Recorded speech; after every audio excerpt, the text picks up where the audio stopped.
नवादा में हथियारबंद अपराधियों द्वारा ताबड़तोड़ फायरिंग। नवादा सांसद विवेक ठाकुर ने यह घटना का निंदा करते हुए अपराधियों पर कठोर कार्रवाई का आश्वासन दिया। संजय वर्मा। खबर नवादा से है, जहां शुक्रवार की रात्रि हथियारबंद आधा दर्जन अपराधियों ने व्यवसायी से लूटपाट का कोशिश किया। इस दरमियान कई राउंड फायरिंग भी किया। गोलीबारी में व्यवसायी जख्मी भी हो गए। घटना जिले के हिसुआ थाना क्षेत्र के दरबार स्थित एक बालाजी इंटरप्राइजेज दुकान पर शुक्रवार की रात्रि हुई है, जिसके बाद पीड़ित व्यवसायी नीरज प्रकाश लाल के साथ हुए वारदात से नवादा सांसद विवेक ठाकुर ने दुखद बताते हुए आरोपियों की गिरफ्तारी जल्द से जल्द हो। भी करता हूं और कुछ संयोग भी बड़ा विचित्र।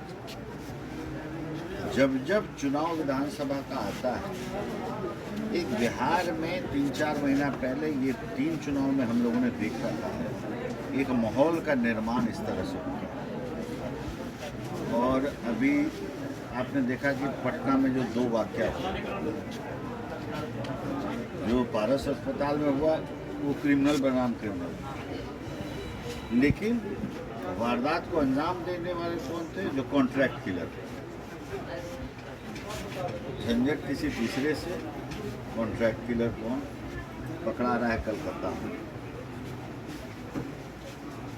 खेमका जी का जो वाकया हुआ, वाकया दुखद हुआ।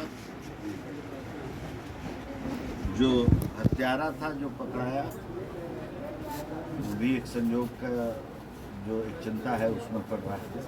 सरकार प्रशासन क्या कर रहा है? इस तरह के जंगल राज में होता था, इस बार कहा जा रहा है प्रशासन। आप पहले सुनने का थोड़ा सा सब्र करें, और जो बात हम कह रहे हैं उसकी गंभीरता को समझते हुए प्रश्न को भी वैसे ही लाइए। तो ये ऐसा क्यों है कि चुनाव के पहले ही जब शुरू हो जाता है, पकड़ाने वाला खेमका जी को मारने वाला उमेश यादव, तौसीफ मारने वाला पारस अस्पताल का जो मुख्य आरोपी, फुलवारी का कॉन्ट्रैक्ट किलर, और पनाह ले रहा है बंगाल में। तो ये एक अलग विषय है और ये भी अनुसंधान का चीज़ होना चाहिए, जिस पर कि बिहार पुलिस प्रशासन बहुत गंभीरता से कर रही है। ये जो वाकया हुआ है इस वक्त, ये वाकया बहुत गंभीरता से प्रशासन ले रही है। मैं सुबह से निरंतर प्रशासन से संपर्क में हूँ, और यह दोबारा ना हो इसकी चिंता पुलिस प्रशासन कर रही है। और हमको लगता है कि उनके अनुसंधान में हमको और आपको भी सहयोग करना चाहिए। अभी हस्तक्षेप का समय नहीं, अभी हस्तक्षेप का समय नहीं, क्योंकि सही मुकाम पे अनुसंधान पहुंचे और जो दोषी है पकड़ा जाए, कड़ी से कड़ी सजा दी जाए, ताकि ऐसे लोगों को दोबारा हिम्मत न हो पूरी नवादा जिला में। और इसकी चिंता हम लोग को करनी है। तो प्रशासनिक प्रगति जो हो रही है और तत्परता जो चल रहा है, वो हमको लगता है जल्दी एक निष्कर्ष पर पहुँचेगा। आपराधिक वारदात नवादा जिला में कई घटना हो चुका है, जिसका पटाक्षेप नहीं कर पाई है पुलिस। लेकिन आपको एक चीज़ लगता नहीं है कि तुलनात्मक दृष्टि से आप देखिए तो आज जो तत्परता है नवादा पुलिस की, पहले से सब कुछ बेहतर आपको नज़र आ रहा है। यहाँ के लोग ही कह रहे हैं कि अभी आप जहाँ बैठे हुए हैं, यहाँ पे जो मोहन ज्वेलर कांड हुआ था, उसका भी जो है रहस्य उद्घाटन बहुत जल्दी आपको पहले कल्पना की जा सकती है। हथियार काफ़ी निकाला जा रहा है, अभी लहराने का, सोशल मीडिया पर करने का, इस तरह का बहुत सारा। देखिए आप बताइए कि आपको कोई रोक सकता है? आप सोशल मीडिया के अगर एडिक्ट हैं, ठीक है ना, आजकल बहुत तरह तरह के एडिक्ट होते हैं। एक नशा का एडिक्ट होता है, एक सोशल मीडिया का भी एडिक्ट हो गया आजकल। वो बिना नशा किए हुए नहीं रह सकता है। सोशल मीडिया पे कोई एक चीज़ अगर सोच ले कि अगला 5-6 दिन हम नहीं लिखेंगे तो उसको हाथ में बीमारी हो जाएगा, खुजली होने लगेगी, वो भी नहीं रख सकता। तो कोई भी नहीं रह सकता। तो आप वैसे मानसिकता में कि सोशल मीडिया में फ़ोटो लहरा रहे हैं, ये कर रहे हैं, तो मानसिकता है, दर्शाता है।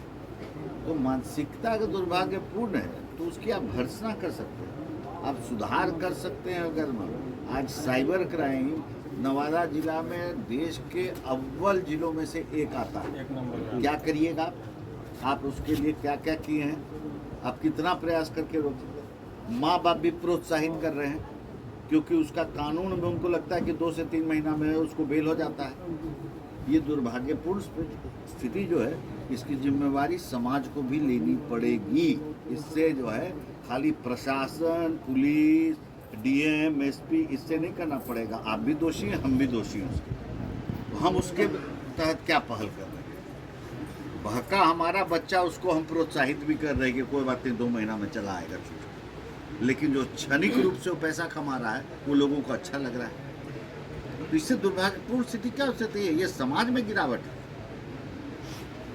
लेकिन तत्परता से चल रहा है, चुनाव का समय है। ये आपके माध्यम से हम सबको चेताना चाहेंगे कि ये पूरे बिहार में इस तरह की बात हुई, और जब से पुलिस मुख्यालय ने यह अध्ययन किया है कि, क्योंकि एक चीज आप समझिए, क्राइम का स्वरूप बदल गया है मोटे तौर पर।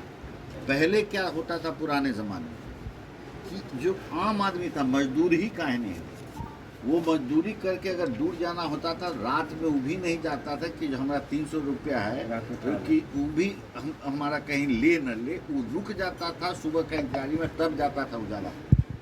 ये थे आम आदमी के सुरक्षा की स्थिति। आज 90-99% जो है समस्या है जमीन आधारित। क्राइम का स्वरूप बदल गया है पूरी तरह से। आप खेमका जी का वाक्य हुआ, दुर्भाग्यपूर्ण था।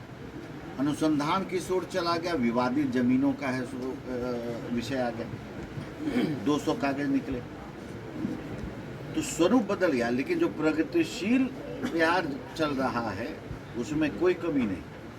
तो हम लोग की चिंता ये है कि ये जो वाकया हुआ है, ये वाकया प्योर लॉ एंड ऑर्डर का मामला है, इसलिए इसकी गंभीरता बढ़ी हुई है। और हमको लगता है पटाक्षेप जल्दी होगा। प्रशासन अपने पूरे ताकत से लगी हुई है।